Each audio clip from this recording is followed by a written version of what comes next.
Objection, the chair may declare a recess at any time. And I recognize myself for the purpose of making an open statement. First of all, let me thank the witnesses who are here today. I spent time with them yesterday or the day before to speak with them about the importance of not only what we're doing here today, but the overall importance to the nation and national security. Today's hearing is with the Department of Defense's National Background Investigative System, and we are going to not only gain a full update of that, but we're going to receive some information that will allow us to get closer to the actual operations and the need of what is happening. A high-quality security clearance process is vital to the security of the United States of America.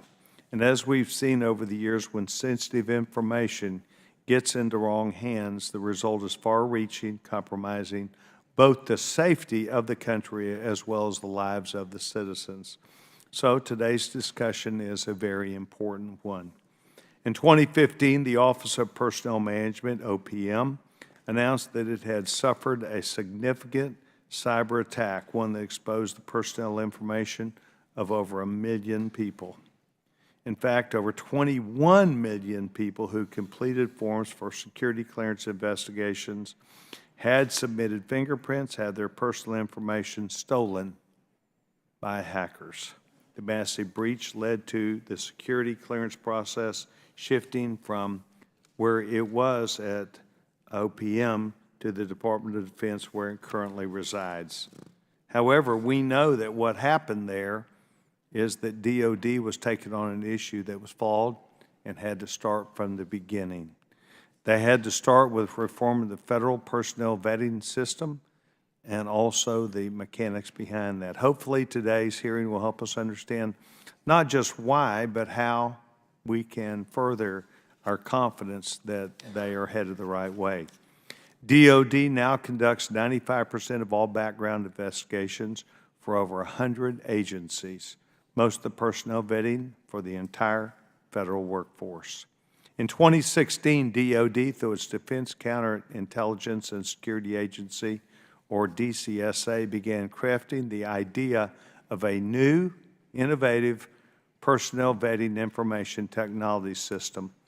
That system is called National Background Investigative Services System, or NBIS. This product was supposed to be a one-stop shop system covering all phases of personnel vetting: electronic forms, managing investigations, recording decisions, and making sure that became available not only to them, but also the users. However, at this point, after all that planning, the system is only being used for initial application portion of vetting process. In other words, this system is only able to handle the first planned capacity that it was supposed to initiate back in 2016. We're now in 2024. Initially, DOD said the system would be fully operational in 2019. That deadline has long passed. Next, they said the system would be fully up and running at the end of fiscal year 2024. We're about halfway there right now this year. However, recently users were instructed in a large process that was virtually a town hall meeting, were instructed to stop using the system completely for the time being and to revert to the older system, which was supposed to be phased out by fall of this year. Even more troublesome, DOD has not thoroughly planned for the cyber security of both systems, potentially exposing millions to the threat of another attack. Like so many matters this subcommittee addresses, today's discussion is not a partisan one. The gentleman from Maryland and I tend to see virtually the same way national security, the money that is spent by taxpayers that has been appropriated by this Congress, and the need to make sure that he and I continue to work together to see things where it deals with national security similarly. I think my colleagues across the aisle also agree that these issues, ongoing delays with the rollout of an effective and efficient personnel vetting system, are important to every single person, including the security of this great nation.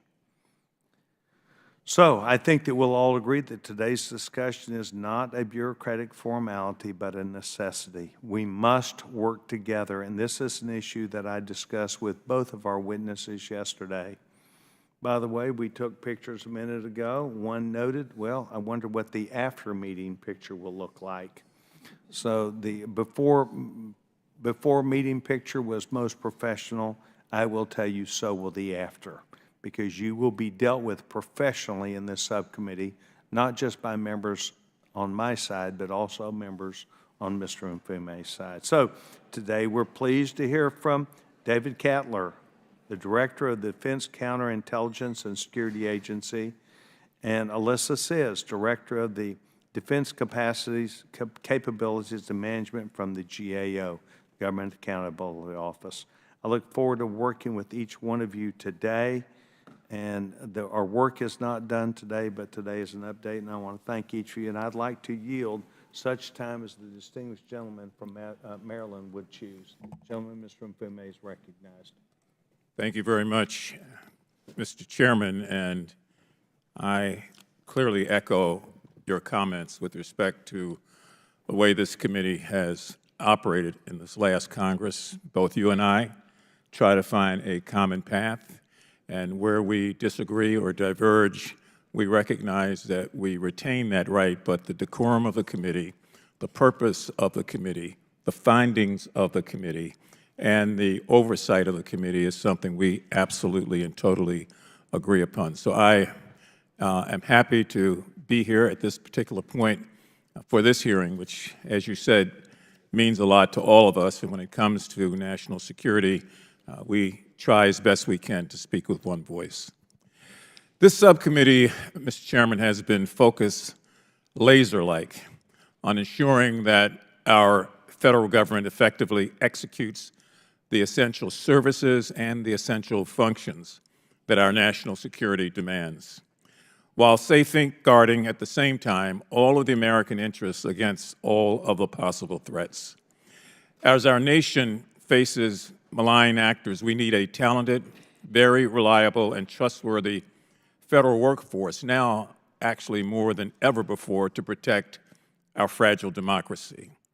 A rigorous and timely personnel vetting system minimizes the risk of unauthorized disclosures and classified information. Unfortunately, the information technology system supporting the national background check process has attracted our attention today precisely because efforts to modernize it have been so inefficient, impeding other efforts to update the clearance process and to fill sensitive positions of trust within our government. As far back as 2008, the federal government formed the Security, Sustainability, and Credentialing Performance Accountability Council, also known as the PAC, to address longstanding problems with timeliness, with effectiveness, and the overall process for granting security clearances. However, as I indicated before, inadequacies persisted, leading to the Government Accounting Office to add the government-wide personnel security clearing process to its high-risk list 6 years ago in 2018. The system had skyrocketing processing times, which created, as we know, a towering backlog of qualified individuals who could not start serving in national security roles because of a backlog. Subsequently, the PAC launched the Trusted Workforce, or TW 2.0 initiative, to fundamentally overhaul the federal personnel vetting system and to take on backlogs and other issues. While that initiative takes noteworthy steps, Mr. Chairman, toward meeting the demand of our national security workforce, the underlying personnel vetting IT system called the National Background Investigation Service, or NBIS, may in fact hinder the success and the successful delivery of TW20's mission. NBIS was originally created to replace outdated and decades-old legacy office. That office was within personnel management. IT systems in 2019, however, have fallen short in many respects of their laudable mission and fallen short of meeting, quite frankly, their expectations. A 2023 GAO report ordered by this Congress found that after $654 million spent and 8 years of development, along with $835 million spent on maintenance of the system that NBIS is meant to replace, DOD still lacks a reliable schedule and cost estimate for fully developing NBIS. Now that the full deployment of NBIS has blown past, way past, its original projected deadline of 2019, TW 2.0 is left floating in the wind. According to a GAO report in January of this year, of 31 surveyed federal agencies, more than 50% don't trust each other's security clearance, vetting process, or anything else. And that more than 50% feel the need to compete, or complete, I should say, on their own, duplicating efforts, which in turn then prolongs the hiring efforts. While the Defense Counterintelligence and Security Agency has made some improvements and has introduced new NBIS capabilities since taking over that process in 2020, it quite simply still is not enough to be able to retain, attract, and secure high-quality employees. Extensive wait times force talented agency recruits to pursue employment outside of the government when their security clearance stretches for months and sometimes years. And can you really blame them for wanting to wait and to hang around for things to change? On the other side of the coin, inadequate security clearance processes may allow the wrong people to access sensitive government materials, thereby endangering directly or indirectly national security. So today we face a global threat landscape populated by even more dangerous adversaries, as we know.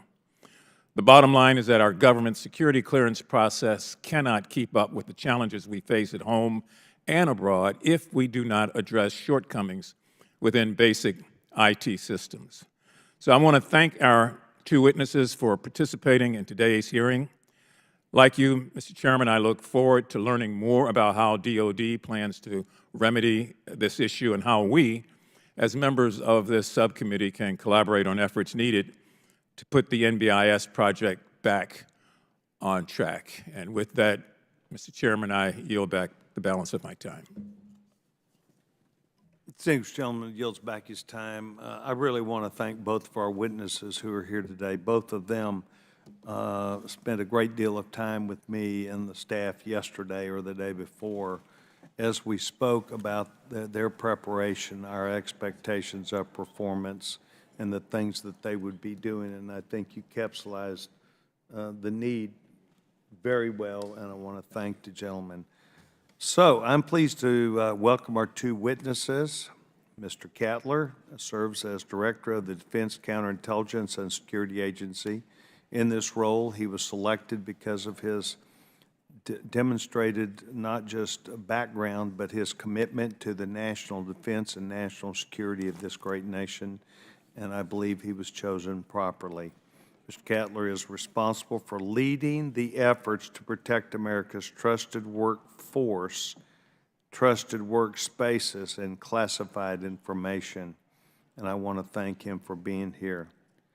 Ms. Alyssa Siss serves as the Director in the Defense Capabilities and Management Team at the Government Accountability Office. In her role, she oversees reviews on the personnel, security clearance processes, artificial intelligence, intelligence infrastructure, and DOD approach to business transformation.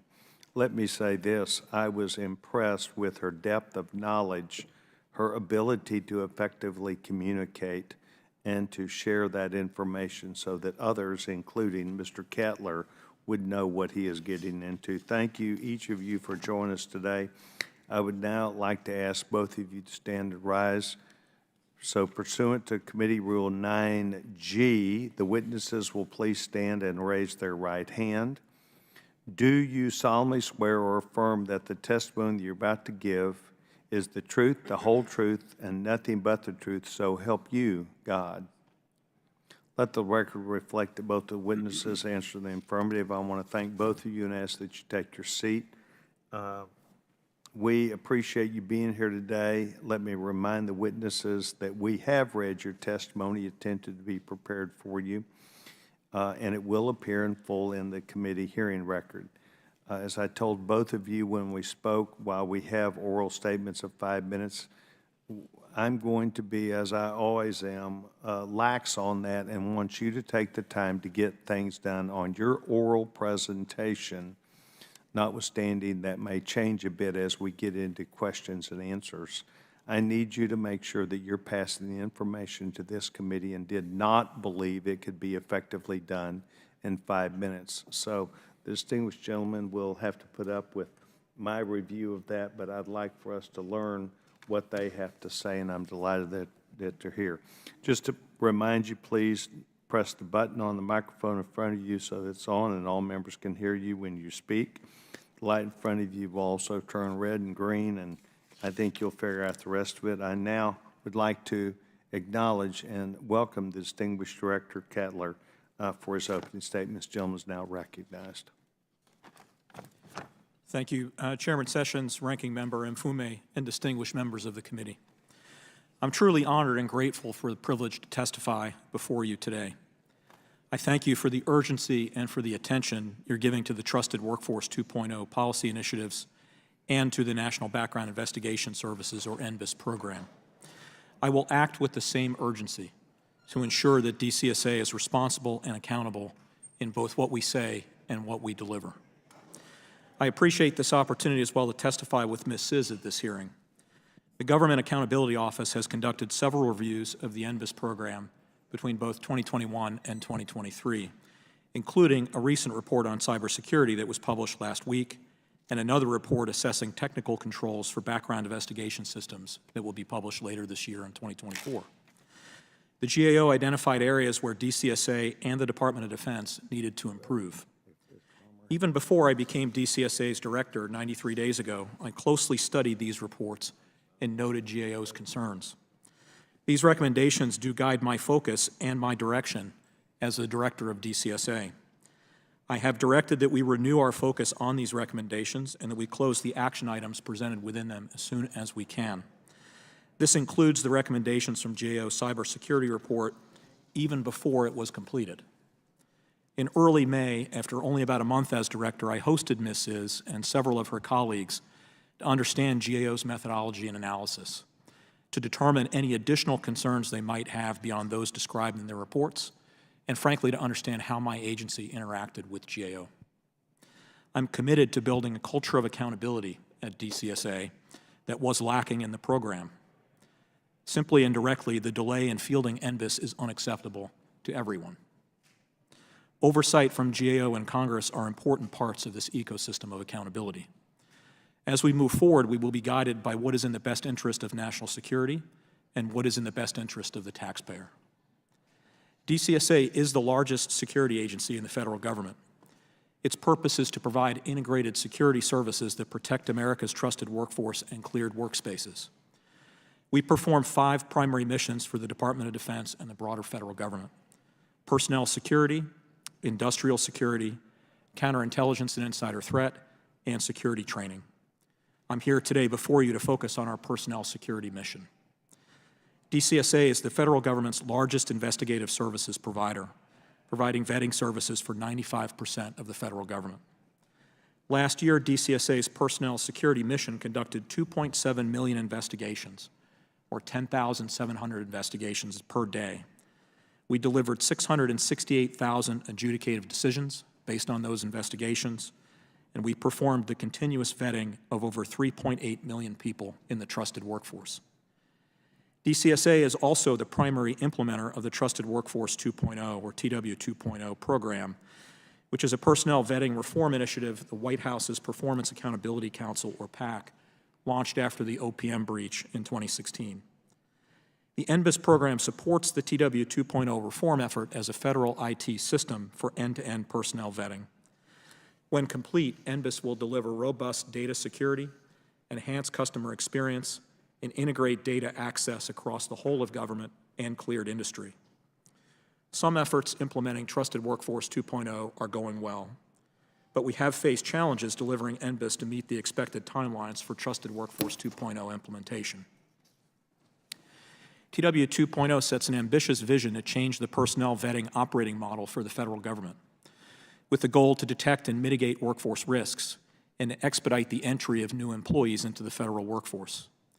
As the primary investigative service provider and the agency with the task to deliver NBIS, DCSA is an enthusiastic partner and collaborator with DOD stakeholders and PAC members driving this TW 2.0 vision. We have made notable progress with NBIS and without NBIS. For case initiation, we transitioned our customer base of 115 federal agencies and more than 10,000 industry companies to the new entry point via a piece of NBIS called the Electronic Application, or EAP, to submit an investigation request.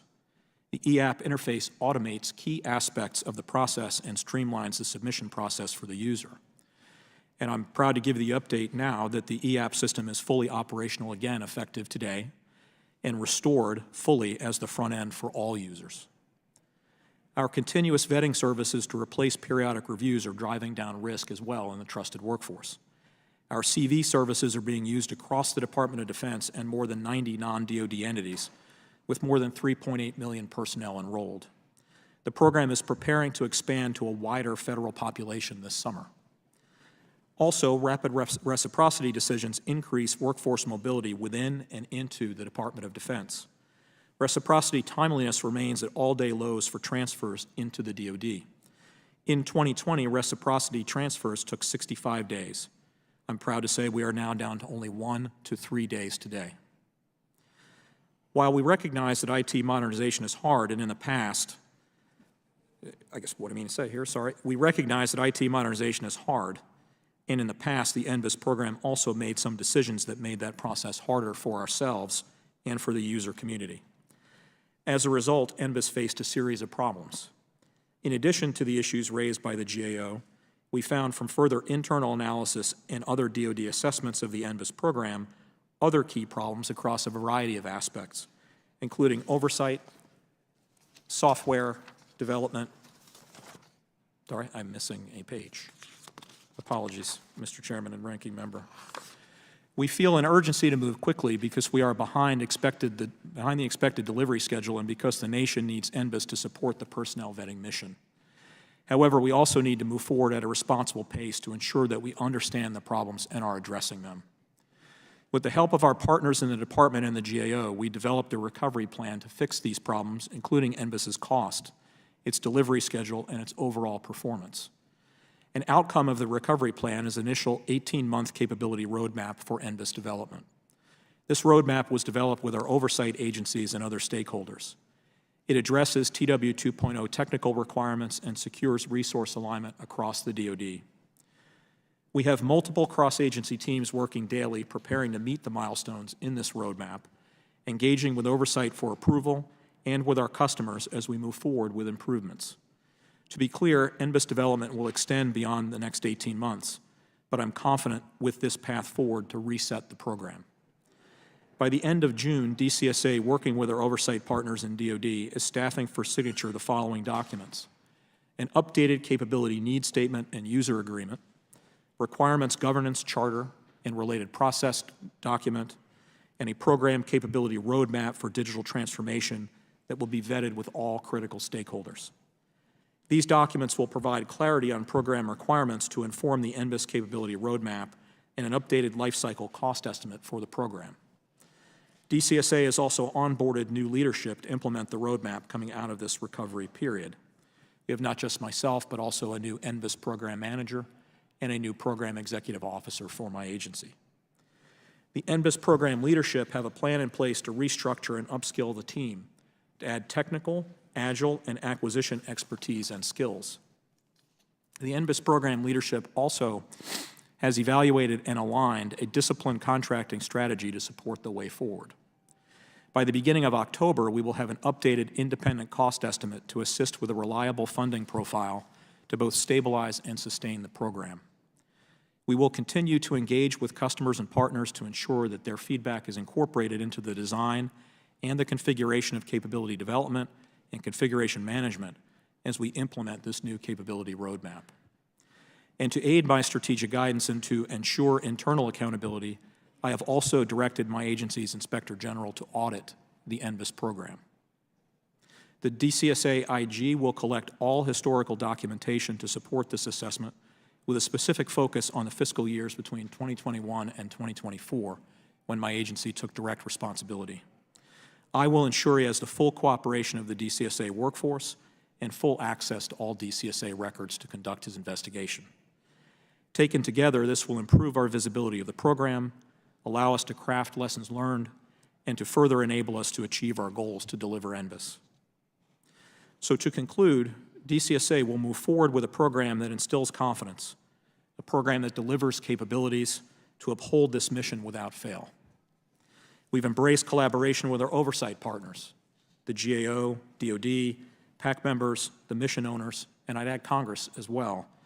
Together, we will take NBIS on a sustainable pathway forward to protect the trusted workforce, to protect the nation, and to ensure the public's trust. I am confident in our path forward, and I do expect to be held accountable. I look forward to your questions. Thank you. Mrs., we're delighted that you're here. The gentlewoman's recognized. Chairman Sessions, Ranking Member Mfume, and members of the subcommittee. I'm pleased to be here today to discuss GAO's work on personnel vetting, and specifically the National Background Investigation Services System, or NBIS for short. As you know, the U.S. government relies on over 4 million personnel with security clearances to provide critical public services. Personnel vetting processes help ensure a trusted federal and contractor workforce, but the government has struggled with managing personnel vetting for decades. In fact, this issue first appeared on GAO's high-risk list in 2005. After some improvements, it came off in 2011, but we had to add it back onto the list, as the chairman noted, in 2018, due in part to challenges with IT systems. My statement today focuses on the progress and challenges with NBIS, which underpins the government's efforts to reform personnel vetting. I will focus my statement on 3 key areas: NBIS's schedule, costs, and cybersecurity, and I'm happy to go into more detail during Q&A. First, with respect to schedule, DOD is years late in delivering a fully functional, modern IT system intended to support all phases of personnel vetting. As you know, cybersecurity incidents in 2015 compromised OPM systems containing data on over 22 million federal employees and contractors. DOD was given the responsibility for a new IT system after this breach and began developing NBIS in late 2016. DOD had originally planned for NBIS to be fully functional in 2019, and then August 2022, and then December 2023. And today, while some capabilities have been deployed, NBIS is still under development. In the meantime, DOD has had to maintain legacy IT systems, including ensuring their cybersecurity. Second, with respect to costs, undertaking a major IT program is expensive. Last year, we reported that DOD had spent over $500 million on developing NBIS and would spend another $700 million through 2027. It had also spent over $800 million to maintain legacy systems while it develops NBIS. These numbers have most certainly increased since the time of our review. With delays in schedule come increased costs. These issues are not new. GAO first sounded the alarm about NBIS in 2021. We reported then that DOD did not have a reliable schedule for the NBIS program and risked missing milestones. In 2023, we relooked at NBIS's schedule and found that it still did not meet our published best practices for a reliable schedule. We recommended to DOD in 2021 that it take steps to improve its schedule. DOD did not. In 2023, we raised this as a matter for congressional consideration to require DOD to do so. We also found that DOD may be unable to accurately project NBIS costs. We suggested Congress also require DOD to follow our best practices for developing a reliable cost estimate. Finally, with respect to cybersecurity, DOD must get this right. We cannot have another breach like we did in 2015.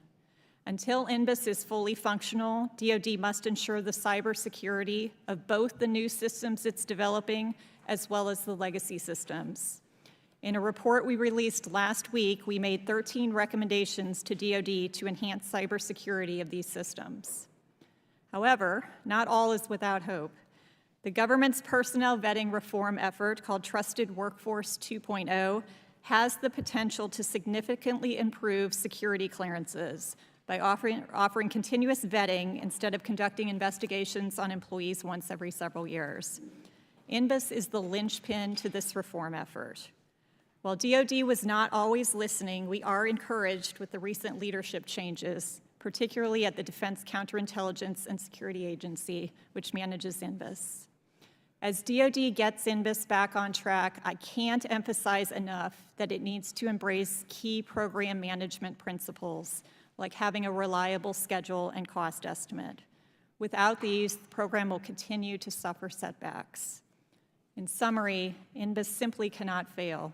Having fully functional and secure IT systems to conduct personnel vetting is paramount to keeping our nation safe. Chairman Sessions, Ranking Member Mfume, and members of the subcommittee, this concludes my prepared remarks, and I'd be happy to address your questions. Thank you very much. Both witnesses have given us back their time now. I'd like to go first to the distinguished gentleman from South Carolina, Mr. Timmons. You're recognized for 5 minutes. Thank you, Mr. Chairman. Good afternoon, and thank you to the witnesses for being here today. I'm going to jump right into the issue of continuous vetting. Continuous vetting is supposed to be one of the major reforms in federal personnel vetting. Mr. Cattler, is every member of the military, civilian workforce, and contractor with a security clearance currently subject to continuous vetting? And if not, when will this be the case? Congressman, yes, I believe they are all enrolled currently. That's good news. Was that, okay, well, didn't expect that answer. I appreciate that. Could I jump Yeah, in Ms. real quick? Sis, please. So it's true that they're all enrolled at this point, those with security clearances, but it's our understanding that not all of them are undergoing continuous vetting at this time. There's varying degrees of when CV is going to be implemented. So enrolled means that they're ready to undergo vetting. It doesn't necessarily mean they're undergoing the entire continuous vetting process, which is several checks. Some of them may be getting a few checks, some of them may be getting no checks, and some may be getting more. So Thank you for the clarification. How do you prioritize which individuals will be have additional scrutiny? Mr. Cattler, is that an ongoing process? I mean, if they're enrolled but they're not currently receiving the additional vetting?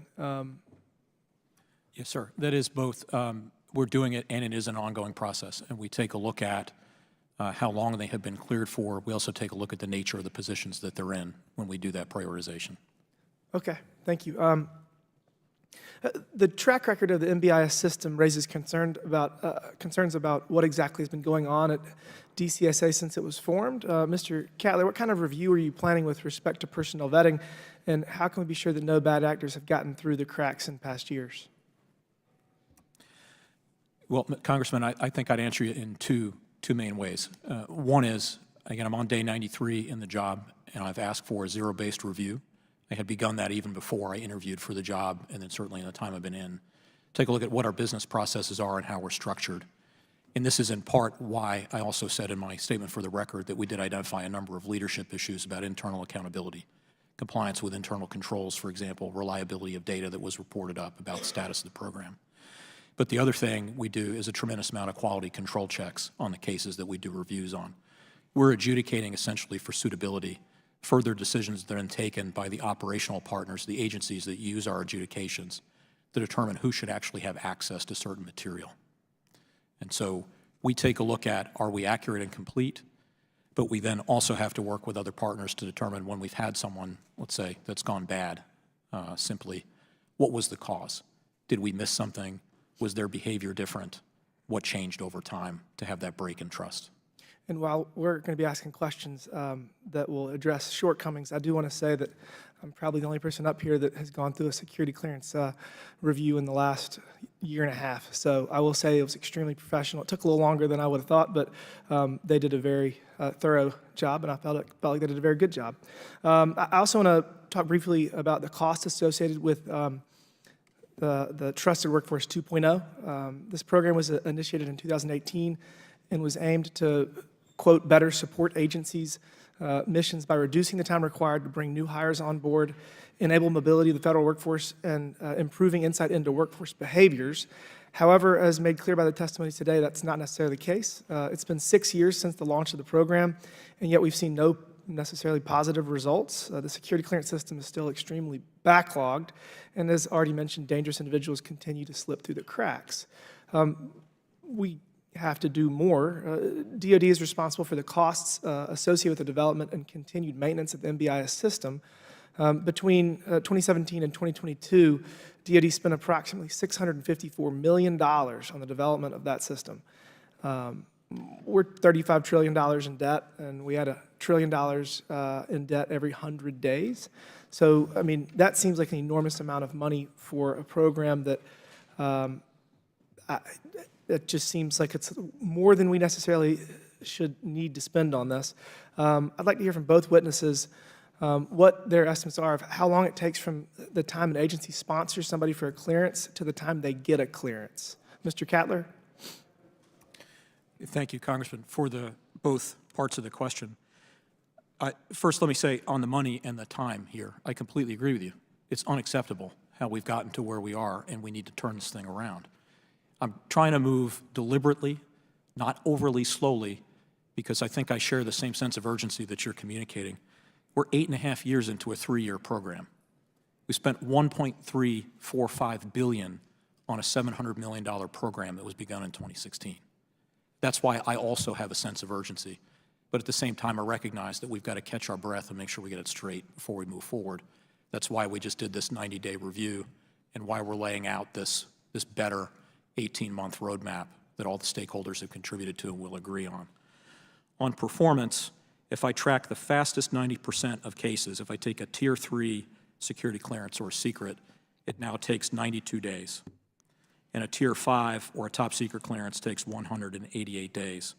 Those are a 7-month improvement for a Tier 5 investigation and a 1-month improvement for a Tier 3 investigation over where we have been in the past at the peak of that backlog. The time is slower than target due to surge in demand. I mean, frankly, we have more applications now, between 10,000 and 11,000 new applications for investigations per week. And that's added up to quite a number of cases that the team has to process. Thank you. I'm over time. It seems like we're moving in the right direction. I appreciate all your hard work. Mr. Chairman, I yield back. Gentleman yields back his time. Thank you very much. The gentleman, Mr. Mfume, is recognized for his time. Thank you, Mr. Chairman. Mr. Cattler, I want to talk about that $1.3 billion, but before I do that, you indicated that you're going to have an updated cost estimate by October. Is that correct? Yes, Mr. Ranking Member, that's correct. And rather than to read about it, can you make sure that members of the committee get that as soon as it's released? Yes, sir, I'll do everything I can to get it back to you. And, you know, you just got in the position, so we just can't nail you to the cross for everything that has gone on. I think what you'll find is members of this committee prepared to extend to you the benefit of the doubt. But that's a lot of money, $1.3 billion into a program that costs maybe half of that or should have cost half that amount. Can you talk about how far you are into this review, particularly as it relates to redundancies in the spending over the past 3 or 4 years? So I'm talking about contractors, redundancies in contracts that were underperforming, and whether or not those are some of the things that you're looking at. Again, thank you for your question. This is a very important part of how we've approached this last 90 days. Mm-hmm. We looked at 3 strategic baskets of issues. First, personnel. Mm-hmm. Did we have the right people in the right place with the right qualifications to tackle this work? Was their training up to date? Do they have the right skills? We've had a lot of advice on who else to hire, who else to bring in. For example, user experience experts, people that can help us a little bit more with data architecture. We've sent our people out for Agile training. We've had over 140 receive updated training in Agile methods for software development. And we've sent some of the program management staff